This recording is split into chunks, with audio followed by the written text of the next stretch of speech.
Let's get to a way more interesting conversation because I legitimately have no idea what to make of NFL Defensive Rookie of the Year.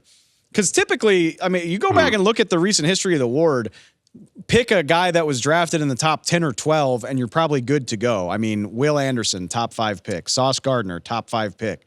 Chase Young, number 2 overall pick. Even Micah Parsons goes number 12 overall.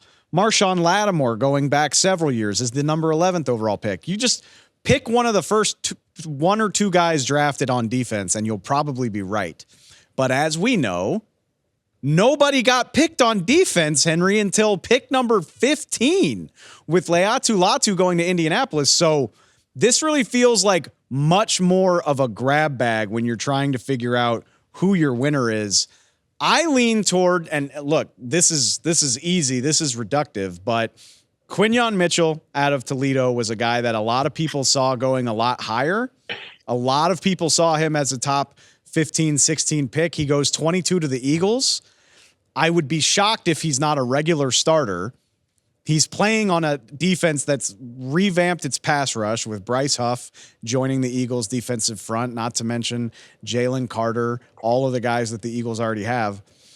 If he just does his job and does it adequately and gets 3 or 4 picks on the season, I think this feels very, very logical to me.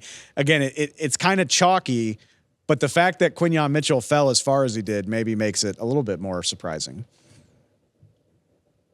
All right, guys, just leave that lower third Chiron right where it is because that's exactly whom I'm. There we go. Thinking. But my rationale is it's a little bit different, and my take is kind of like it's more of a bet in Howie Roseman than it is a bet in Quinyon Mitchell. I mean, I like Quinyon Mitchell as a prospect. I'm not trying to take anything away from him, but there is no general manager right now that I trust more like full-heartedly than Howie. Like that guy right now reminds me of Bill Belichick in his like first and second run through 3 Super Bowls at a time. Just sort of like can't miss, Kobe taking threes. Like it's just incredible the way that he manipulates salary cap space, draft position, and just finds ways to hit and gets players that are perfect fits for system, need, etc. I mean, it's just kind of ridiculous. So I think I'm going to just bet on Quinyon Mitchell in part because I'm going to bet on the Eagles general manager. I think he is in his bag, as they would say. And I'm going to go ahead and just stick with that. Like he's the new Belichick for me. I think why not just pick the guy that he's got. Henry has a kid and now he's picking up like youthful slang. I love it. I love to see it. One thing that's worth throwing in as well. And like, this is, maybe it's not the way it should be, but let's be honest.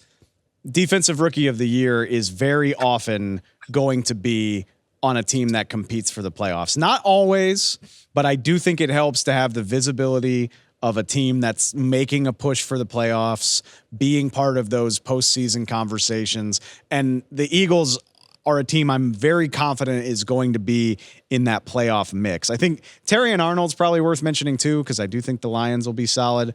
But Quinyon Mitchell feels like a very good bet for a favorite. All right, this might be a fool's errand because history shows that, I mean, favorites win this award. Only a handful of non-first round picks, top 15 type guys have won this award in recent memory. So we're stepping out on a limb trying to find a long shot for Defensive Rookie of the Year.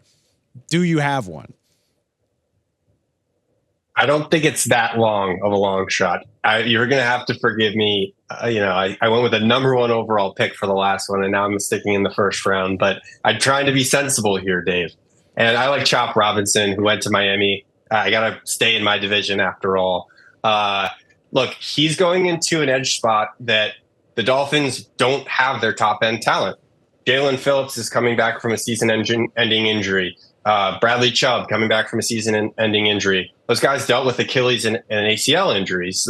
They're not really expected to be at 100% when the season starts. They may not even be at 100% when the season ends.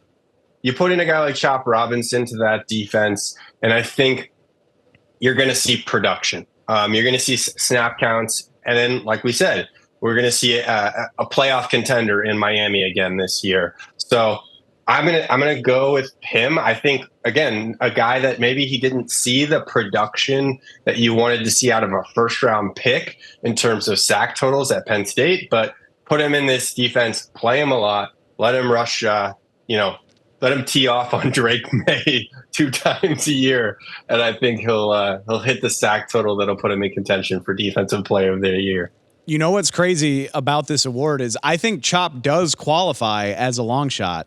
That's how chalk this award has been. I mean, Shaq Leonard won it in 2018 as a third round pick, but other than that, Chop Robinson at pick 21 overall would be the highest draft pick to since Shaq, but also in the last 20 years before that. Other than Shaq Leonard, you have to go all the way back to D'Amico Ryans to find a guy who was drafted that late who won the award. And D'Amico coaches now, just in case anybody forgot. So yeah, big time picks have a bit of a habit of winning this award. I like it.